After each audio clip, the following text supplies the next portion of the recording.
बिस्मिल्लाहिर्रहमानिर्रहीम। आज हम सिरप सेंगोबियान के बारे में बात करेंगे। इसके अज्जा की बात करें तो इसमें आयरन और विटामिन बी कम्प्लेक्स शामिल हैं।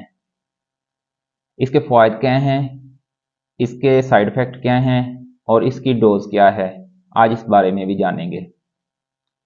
बच्चों की बात करें तो तकरीबन 43% बच्चे खून की कमी में मुबतला हैं। सिरप सेंगोबियान अनीमिया यानी खून की कमी में बहुत ज़्यादा इस्तेमाल किया जाता है। अनीमिया क्या है?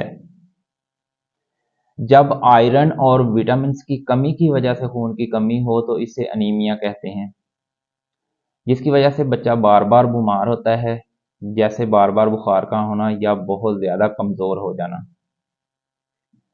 आयरन की कमी की वजह से जिस्म में रेड ब्लड सेल की कमी हो जाती है, तो इस कमी को पूरा करने के लिए सिरप सेंगोबियान इंतहाई मुफीद है। ये सिरप विटामिन्स की कमी को भी पूरा करता है। विटामिन्स की कमी जिस्मानी कमज़ोरी का बायस बनती है, जैसे पट्ठों का कमज़ोर हो जाना। विटामिन्स की कमी किसी बीमारी की वजह से भी हो सकती है और प्रेगनेंसी में भी हो सकती है। तो विटामिन्स की कमी को पूरा करने के लिए भी सिरप सेंगोबियान बहुत मुफीद है।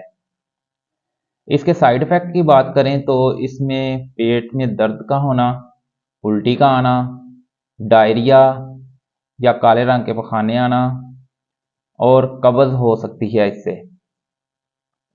इसकी डोज की बात करें तो 5 साल तक की उम्र के बच्चों के लिए हाफ टी स्पून रोज़ाना, 6 से 12 साल तक की उम्र के बच्चों के लिए 1 टीस्पून रोज़ाना और बड़ों के लिए 2 टीस्पून रोज़ाना।